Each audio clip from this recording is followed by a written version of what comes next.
Got to cut weight today. It's never fun.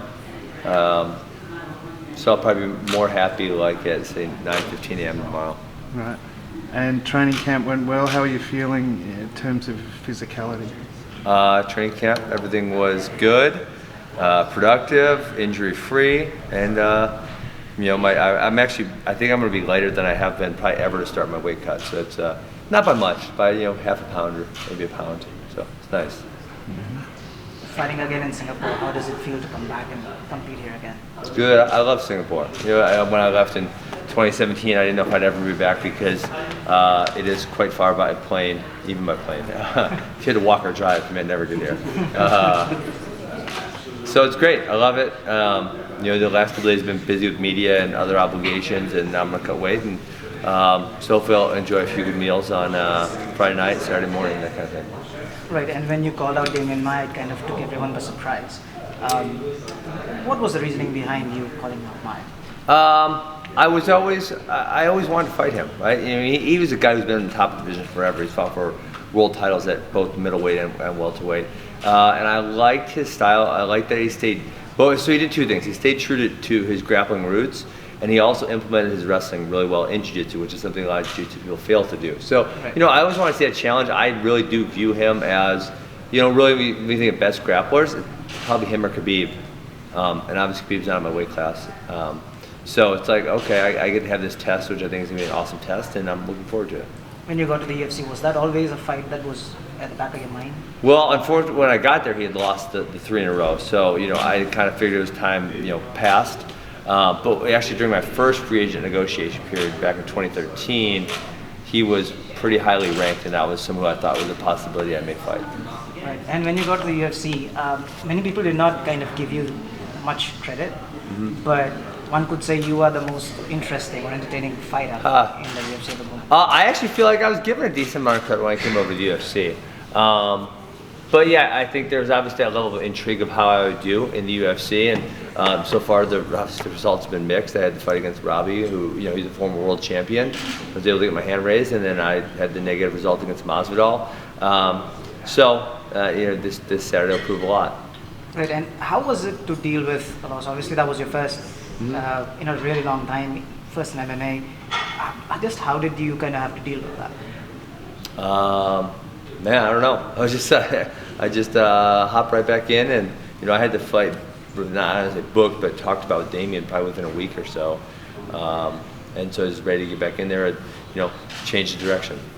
Right, and how does it feel not to have that kind of an animosity, because you respectfully called out Maia, you both have been very respectful? I don't know. I think that the animosity is kind of fun. It's also fine when you don't have, Robbie Lawler didn't have any animosity. So Shinyaoka didn't have any animosity. And so, I've had obviously both sides of the coin. I enjoy both of them equally. And, who knows, maybe the next fight we'll have a lot more animosity. Never know. And people kind of see this fight as a chess game between one of the elite wrestlers, one of the elite grapplers, as you said, mixes wrestling well. How do you kind of analyze the fight stylistically? How do I what? Analyze the fight? How do I analyze it? One of the things, Damian has had trouble with wrestlers in the past. Obviously, you would probably say those wrestlers have better striking than me. So then you add in that he's never really fought anyone with the level of wrestling and grappling tied together. I'm pretty sure I would beat Marty and Colby in a grappling match. And so, it's a unique matchup because you've never really seen me face someone like him or him face someone like me. So I think it's going to be interesting to see how it unfolds. Right, and with 1 or 2 wins, we have seen fighters, especially in the welterweight division, get back on a horse, probably calling for a title shot. Do you think with one big win, maybe one more after this, you'll get back? I think 2. This one and one more. Okay. Yes, that's what I'm thinking.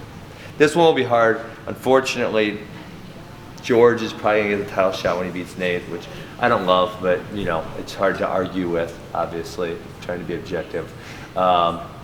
So you'll say, the title fight happens in December. There'll probably be another one you're guessing in, March, April, somewhere around there, so that, I get one more fight and then hopefully I'm right in place. Right. You said you had Damian Maia in your mind when you negotiated the UFC. Do you have either Kamaru Usman or Colby Covington probably at the back of your mind with a win over here? I think it's two-way. So, well, yeah, we'll see. Have you had a chat with Joe Rogan since returning to the UFC? Because he was such a champion of like wanting to get you in the promotion for years. Yeah, we've texted back and forth. Obviously, I didn't go on a show or anything. I just watched him with Edward Snowden yesterday. That was interesting. I wish it was a little more conversational, but whatever. I'm not going to complain. But I mean, so no, I have not back on the show, but yes, I have texted with him. Is he pretty pleased to have you here?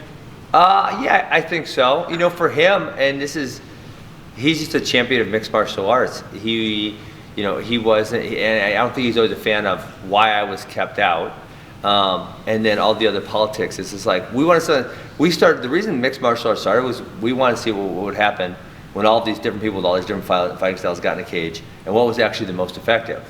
And so when I'm doing something unique, right, because I am essentially using my wrestling more than anyone, right, uses their wrestling, and I win 19 fights in a row over the course of 9 years, it's, how would that style fare? And so now he's getting to see it play out. So I think that's it. At times in your career, you were given a hard time for not being entertaining in your fights. Looking at your last 2 UFC fights, they've been pretty exciting. Pretty exciting. Yeah. That was my early career, and that was. I don't want to say if I could re-pick a path, because you pick a path and you go. But I fought for a title in Bellator, which is a fairly large organization, literally 19 months after my first fight. Think about that. Think about how fast I was in it. And I'm fighting 5-round title shots. And so, I essentially went into the Bellator tournament 13 months or 14 months after my first fight. So we're talking 1 year. And so it's like, I don't have time to develop all these other skills. It's just like, I got to win. That's all. I have to figure out how to win. It's a tournament. I'm going to go this round and this round and this round. It wasn't like, some of these guys now, they bring them up so slow and they give them like 10 fights to develop. And it was like, I'm in a tournament and I'm going to fight for the world title 18 months after I start fighting. So for me, it's just, I need to figure out how to beat these guys. That's plain and simple. That's it. I'm not getting schmucks. My 6th fight, I fought some guy who was 22-2. My 7th fight, I fought a guy who's 13-0. Hey, how do you win? Okay, I figure out how to win. So now I have the belt. It's not like I can say, hold on, give me a couple years to develop, right? And so I just got to keep fighting the best guys they have. They keep giving me the best guys. And so I think the turning point for me was, I finally, I moved to Dukes, and even then it took me a while to figure it out. The Carl Amasu fight is when I think a lot of stuff came together, and then if you look at my career from then on, it was like I smashed everybody. It wasn't really competitive, because what I learned how to do, I learned how to use my wrestling with controlling jiu-jitsu and really good ground and pound striking. And so when you put all those 3 elements together, I want to say I finished all of those fights except one. And so that, we're talking since 2012. Since 2012. I mean, it's been 7 years, and I've had one fight that went the distance. As you said, you smashed all of your opponents back then. You retired briefly. Would you say that now you're enjoying fighting more than probably when you decided to retire? Tough question. I don't know. I think I enjoyed it all the way through. So now I don't think there's a change in level of enjoyment. Is there a final sales pitch? What can fans expect from you and Damian Maia on Saturday night? I think it's going to be a really exciting grappling match. One of the things, I guess one of the charges levied against Damian, and I'm not levying this charge, to be other people, obviously, is that, he can kind of be boring against some people because he takes the back. And, part of it is, and this is me too, right? Part of it is the offensive guy always gets the negative press, right? When I'm on top and the bottom guy's just doing this, and when they just do this, you don't have any openings, right? It's hard to take advantage. Now, if the other guy's fighting back, there's going to be more opportunity for you to take advantage of the mistakes he makes. But if they just do this, like someone, he gets their back, and they just do this, it's hard for him to get finishes, and it's hard to strike and that stuff. But obviously, it's an effective strategy to win. And so some of the charges levied against him were that, he doesn't progress toward the finish. And so, I think one of the things that I will force him to do is, kind of fight an aggressive grappling style. Like, we're going to get in there and mix it up. It's not going to be like we're staring at each other or sitting in one position. Like, we're going to get in there and we're going to mix it up. So everyone who's saying, it might be a boring fight between you two. I think that's highly unlikely. But Listen, I've been wrong before. I think it's probably highly unlikely that it's going to be a boring fight. And you recently did a foot walk, I think. What? You recently did a foot walk, I think 2 days ago. You put it on your vlog. Oh, football? Foot walk, a foot walk. Oh, that's what you guys call it here. We don't have that term in America. We don't have that term. Yes, we did a food walk. Yeah, with Dhruv. Yes. The guy that took you around. So Yes. how was the experience? It was fun. He has hit me up on Instagram, and I kind of looked through his profile. It looked like he was a reasonable person, knew what he was talking about. So I figured, I got 3 corners here. They've never been to Singapore before. Let's go show them a good time. So I didn't eat any sketchy food. I didn't eat the frog and then the fish head curry. I kind of stayed away from that. But yeah, we had a good time. We had a blast. We enjoyed it. I had some Middle Eastern food, which was good. I had a little bit of Indian food, and then I stayed away from the fish head curry. So I didn't do any of that. All right. Or the frog. The frogs were gross. In the UFC, what's your vision on the division right now? Division's kind of a mess, a little bit. So hopefully I can add some more clarity to it after Saturday night. If I get a win, then I can call someone out, and then we can kind of really see how the division lays out. And then obviously next week will give us a little more clarity because we'll have Masvidal Diaz. We'll also have Thompson, and he's fighting somebody I don't recall right now. So that what? Gastelum? No, Luque. Gastelum and Till are fighting. Till, sorry. But they moved up. They moved up. Yeah, they moved Luque. up. They're not welterweights. I don't think they'll ever be welterweights again. They both enjoy eating. Who is? Oh, Luque. Luque, yes.